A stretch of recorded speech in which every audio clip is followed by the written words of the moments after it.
Salut! Vom discuta despre un smartphone cu Windows Phone 8 și anume despre Nokia Lumia 925. Telefonul are în mare parte specificațiile lui Nokia Lumia 920, dar este în evidență prin tehnologia PowerView care a fost integrată în camera de 8.7 megapixeli cu Optical Car's Eyes și prin corpul metalic, designul distinct față de carcasa de policarbonat al lui Nokia Lumia 920. Avem un display AMOLED de 4.5 cu rezoluție 1280 x 768 pixeli cu protecție Corning Gorilla Glass 2 și panel Nokia Clear Black. Pe partea hardware vine cu un procesor Qualcomm Dual Core la 1.5 GHz, Qualcomm MSM 8960, 1 GB de memorie RAM, 16 GB spațiu de stocare și fără slot pentru microSD, Adreno 225 accelerator grafic, cum spuneam rulează un Windows Phone 8, care cunoașteți, interfața e cam aceeași, ca și la, să spunem, Windows Phone 7. Pe partea în conectivitate este în evidență prin 4G, Wi-Fi semnale A, B, G și în dual band, DNA, Wi-Fi hotspot, Bluetooth 3.1, NFC, micro USB, jack de 3.5 mm, GPS și GLONASS. În ce privește camera de 8.7 megapixeli cu Optical Car's Eyes, Optical Image Stabilization pentru fotografii clare, chiar și atunci când, să zic, stelele rămână puțin. Autofocus, tehnologie PowerView, filmează la 1080 cu stabilizare video, cameră frontală de 1.2 megapixeli care filmează HD cu 30 de frame pe secundă, baterie de 2000 mAh la care nu se oferă acces, 139 de grame și 8.5 mm grosime.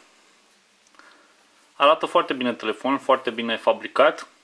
Păcat că Nokia nu va mai face telefoane sub brandul propriu și divizia de terminale se va duce către Microsoft. Este unul dintre cele mai frumoase telefoane cu Windows Phone 8. Spatele este din plastic și marginile sunt din metal, din aluminiu, frumos finisat, nu am ce să reproșez în acest punct de vedere, chiar arată foarte bine. În partea superioară avem portul micro USB și jack de 3.5 mm, slotul pentru SIM, care se desface printr-o agrafă care e conținută în pachet. În lateral stânga nu este niciun conector, în lateral dreapta avem tasă dedicată pentru camera foto, buton de power și reglarea volumului. La bază niciun conector. Cam așa arată telefonul în linii mari.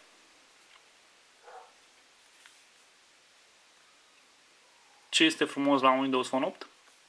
Faptul că interfața funcționează fără lag. O interfață ce poate fi customizată cu live tilt-uri ce randează conținut în mod aleatoriu și ia feed de informații din diverse surse. Să intrăm în zona de setări.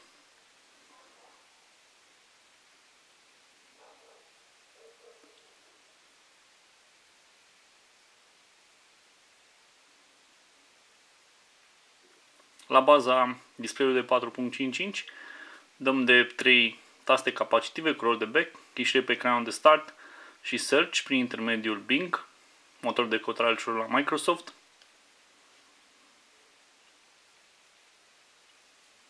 Observați tastatura QWERTY Touch.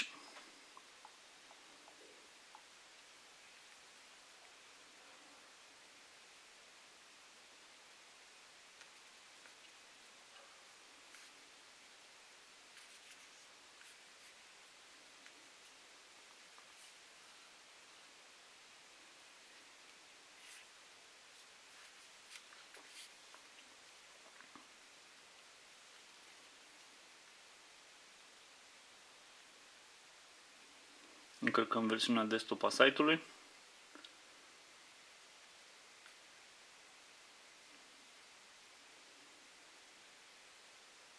Nu știu de ce uneori funcționează foarte greu pe partea de browsing. S-ar putea să fie din cauza unei conexiuni legate de routerul meu Wi-Fi, deși cu alte telefoane nu sunt probleme. Și când are cartela de cartela SIM în el, cartela SIM de la Orange, merge fără probleme. Telefonul a sosit la review prin programul Orange Smartphone Tester.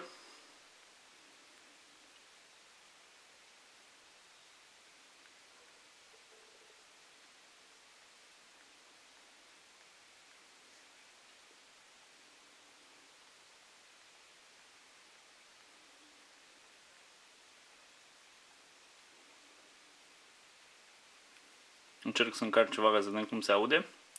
Impresionează pe partea de sunet, design, interfață, care funcționează fără pic de întârziere. Interfață originală, complet diferită de ceea ce găsim pe iOS și Android. Din păcate lipsesc unele aplicații, spre exemplu lipsește o aplicație dedicată pentru YouTube.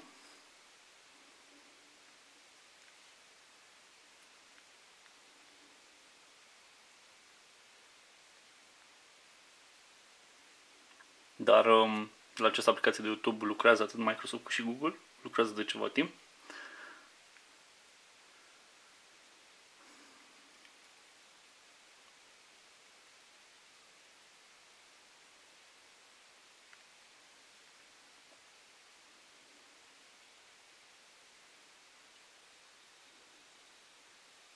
Poate va reuși în cele din urmă să încarce YouTube.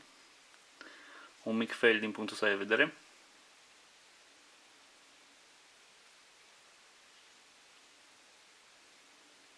O să aleg orice clip. Reglăm volumul la maxim.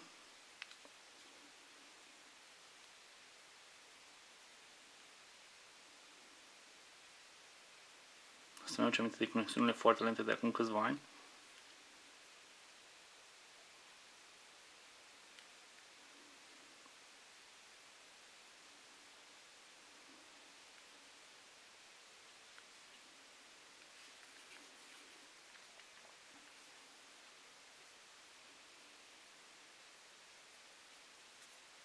Adună amprentele rapid pe display.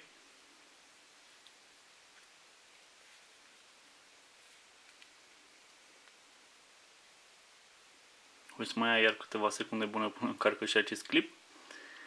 Ideea e că în mod normal telefonul nu merge atât de prost pe partea de browsing, pe partea de YouTube, dar în momentul ăsta în care filmez review-ul nu știu ce are. Vedeți cum se aude? Capabil să dea clipuri la rezoluție Full HD fără probleme. Boxa este aici.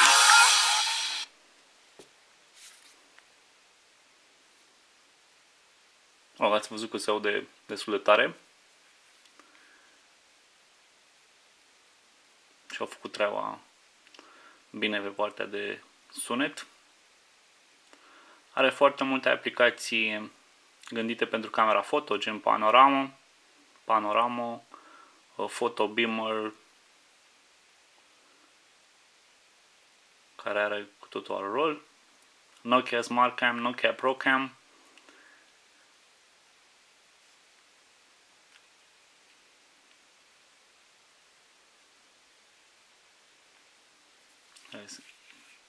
Intrăm direct în camera foto.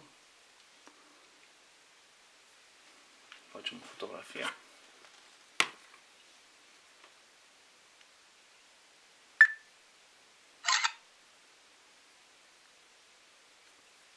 Vedeți fotografia.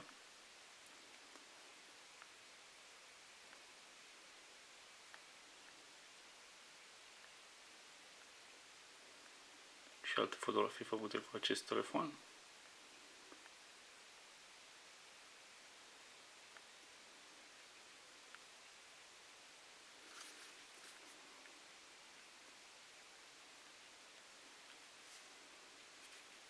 Nokia Lumia 925, un smartphone interesant prin prisma faptului că se descurcă foarte bine în ce privește fotografiile și clipurile video. Pentru asta aveți mai multe detalii pe site, pe gadget.ro. Pentru interfața Windows Phone 8, celor care doresc să scape de iOS și Android și vor ceva cu totul nou. Designul, bine pus la punct, un telefon frumos fabricat.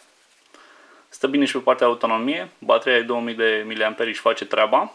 Asta și pentru că Nokia nu a făcut pasul spre un display Full HD sau un procesor quad-core care să consume mai mult și asta e bine într-un fel. Cam atât despre Nokia Lumia 925. Vă aștept întrebările și încerc să răspund la fiecare dintre ele în secțiunea de comentarii, atât de pe YouTube cât și de la articolul dedicat de pe site-ul nostru pe gadget.ro. Le mulțumim celor de la Orange pentru faptul că ne-au inclus și în a treia ediție a programului Orange Smartphone Tester și cu ocazia asta ne-a jucat cu Nokia Lumia 925. Vă mulțumesc pentru atenție și o zi cât mai frumoasă!